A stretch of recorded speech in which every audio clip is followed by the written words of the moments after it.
கோழிகளுக்கெல்லாம் அரிசி போடணுன்னா மட்டும் எங்கள் ஹஸ்பண்ட் பார்த்தீங்கன்னா நல்லா க்ளீனாக களைஞ்சி போட்டுட்ருப்பாருங்க. நம்ம தோசை மாவாட்டுறங்க கூட அவ்வளோ க்ளீனாக கழுவ மாட்டோம். அவர் வந்துட்டு நல்லா பாங்காக கழிச்சு போட்டுட்ருப்பாரு. எனக்கு கொஞ்சம் தெக்காலக்காட்டில் வேலை இருக்கிறதுனால ஆடுகள் மாடுகள் எல்லாமே அங்கேயே பிடிச்சிட்டு போயிடலான்னு சொல்லிட்டு காலையிலேயே மாடுகளெல்லாம் கொண்டு போய் கட்டிட்டு போகும்போது ஆடுகளையுமே பிடிச்சிட்டு போயிடலான்னு சொல்லிட்டு பிடிச்சிட்டு தெக்காலக்காட்டுக்கும் வந்தாச்சுங்க.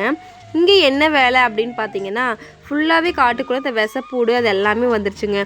சரின்னு சொல்லிட்டு இதை எல்லாமே மருந்து அடித்தோம் அப்படின்னா ஃபுல்லாக மேவு இல்லாமல் போயிடும். ஏன்னா ஆடு மாடுக்கு நம்ம வச்சுருக்குறோம், நம்மளுக்கு மேவும் பத்தாது சரிங்களா, மருந்து அடிச்சோம்னா. சரின்னு சொல்லிட்டு நாங்கள் வந்து கருவால் போட்டு சும்மா அந்த தளவு மட்டும் அறுத்து விட்டுட்டோங்க.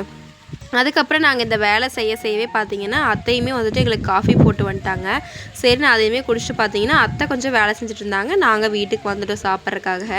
அப்புறம் கோழிகளையுமே எல்லாம் மேலே திறந்து விட்டு போட்டு தோசையும் தக்காளி சட்னியும் பண்ணியிருந்தாங்கங்க. ஆனால் எனக்கு வந்துட்டு இந்த தயிர் தொட்டு சாப்பிட்றது என்னமோ எனக்கு ரொம்ப பிடிக்கும். சரின்னு சொல்லிட்டு நானுமே சாப்பிட்டு அப்புறம் மறுப்பா காட்டுக்குள்ளே வந்தாச்சுங்க. காட்டுக்குள்ளே வந்ததுக்கப்புறம் பார்த்தீங்கன்னா டீ குடிச்ச கடாசுக சொம்பு எல்லாமே கடந்து அதையுமே கழுவி வச்சிடலான்னு சொல்லிட்டு இங்கே வர்ற தண்ணியிலே எடுத்து ட்ரம்முக்கெல்லாம் நிறச்சிட்டு கை கால் மூஞ்சியெல்லாம் கழுவியாச்சுங்க.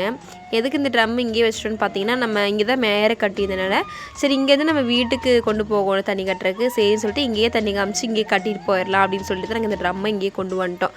சரின்னு சொல்லிட்டு மாடுகள் ரெண்டுத்தையுமே அத்தை வந்து பிடிச்சி தண்ணி காமிச்சிட்டு இருந்தாங்க. அப்புறம் அதுங்களுக்கு நல்லாவே தண்ணி தாகுங்க. நம்ம பேபி மட்டும் பார்த்திங்கன்னா எப்போவுமே தண்ணி குடிக்கிற பழக்கமே இல்லை. தவிட்டு தண்ணி போட்டால் மட்டும் நல்லா வாய்க்கு நொப்பமும் ருசியாக இருக்குன்னு சொல்லிட்டு அதை மட்டும் மேடம் குடிச்சுக்குவாங்க.